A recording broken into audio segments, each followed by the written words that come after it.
Hey my friend, Riaz here and you are watching your own channel Fact and Fiction Bangla. খুব বেশি না, মাত্র কয়েকশো বছর আগেও আমরা মনে করতাম আমাদের পৃথিবী হলো মহাবিশ্বের কেন্দ্র এবং চাঁদ সূর্য সহ সবকিছুই আমাদের পৃথিবীকে প্রদক্ষিণ করে। অ্যান্ড তখন ইউনিভার্স বা মহাবিশ্ব বলতে আমরা শুধুমাত্র আমাদের সোলার সিস্টেম বা সৌরজগৎকেই বুঝতাম। বাট আজকে আমরা জানি মহাবিশ্বে আমাদের সৌরজগতের মতোই কোটি কোটি সৌরজগৎ রয়েছে। অ্যান্ড আমাদের প্রিয় পৃথিবীও কোটি কোটি গ্রহের মধ্যে একটি গ্রহ, but definitely she is more special than the others. But প্রশ্ন হচ্ছে, ইউনিভার্সে কি পৃথিবীর মতোই আরও স্পেশাল প্ল্যানেটস রয়েছে যেখানে প্রাণের অস্তিত্ব থাকবে? প্রশ্নটা যতটা ফ্যাসিনেটিং, এর উত্তর খোঁজা ঠিক ততটাই কঠিন। একটি নক্ষত্রের তুলনায় গ্রহ খুবই ছোট এবং কয়েক বিলিয়ন গুণ বেশি ক্ষীণ। এর মধ্যে কোনো গ্রহকে খোঁজা মানে হলো একটা জোনাকিকে খোঁজা স্টেডিয়াম ফ্লাডলাইটসে, যেটা আমাদের চোখে কখনই ধরা পড়বে না। বাট আমরা সরাসরি এদেরকে দেখতে না পারলেও ইনডিরেক্টলি এদেরকে অবজার্ভ করতে পারি। This is the beauty of physics and mathematics. তো আর বেশি বক বক না করে চলুন দেখা যাক কিভাবে আমরা এক্সোপ্ল্যানেটসদেরকে খুঁজে বের করি।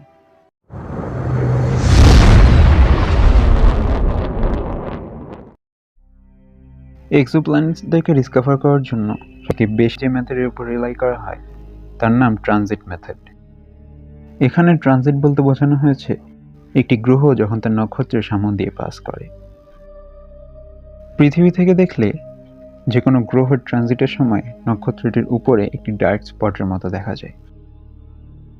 বাট নক্ষত্রটি যদি অনেক দূরের হয়ে থাকে তখন আর ডার্ক স্পট দেখে বোঝার উপায় নেই। তখন আমরা স্টাডি করি তার ব্রাইটনেসকে।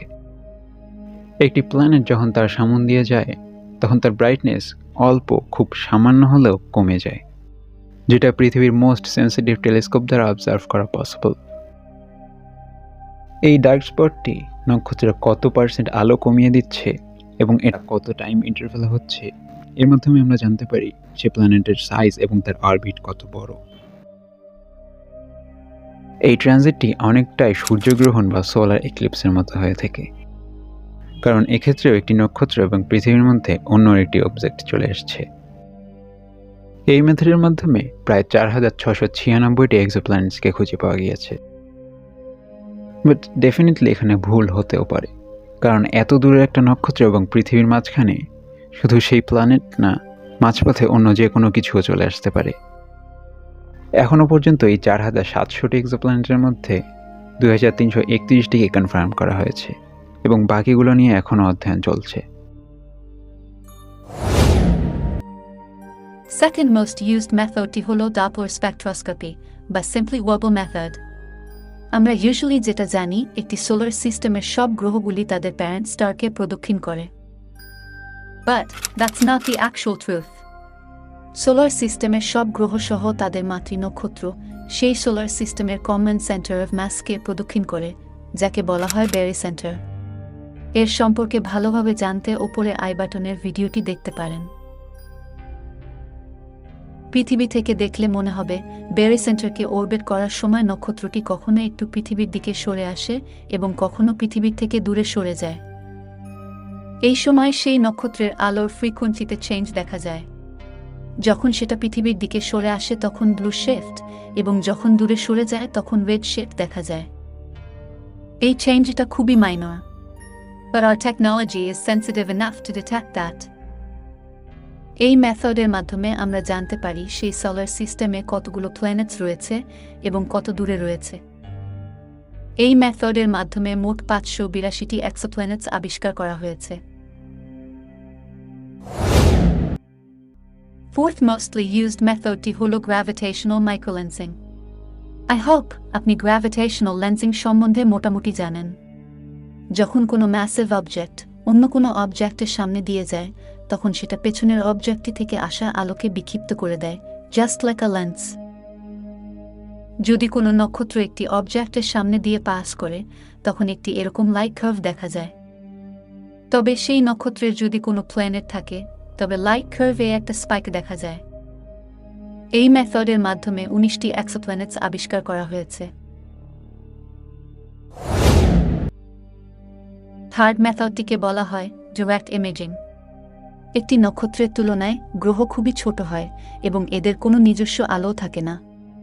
এত ছোট একটা অবজেক্ট তাই নক্ষত্রের আলোয় হারিয়ে যায়। তখন একটা খুবই মজার জিনিস করা হয়। যেমন সামনের আলোতে কিছু দেখা না গেলে আমরা চোখের সামনে হাত দিয়ে আলোটাকে ব্লক করার চেষ্টা করি, তেমনটাই করা হয় এক্ষেত্রে। কোরোনাগ্রাফ নামের একটি ইনস্ট্রুমেন্ট ইউজ করা হয় যেটা সেই নক্ষত্রের আলোকে পার্শালি ব্লক করে দেয় এবং এর আশেপাশের প্ল্যানেটসগুলো ভিজিবল হয়। এই মেথডের মাধ্যমে প্রায় 22টি এক্সোপ্ল্যানেটস ডিসকভার করা হয়েছে।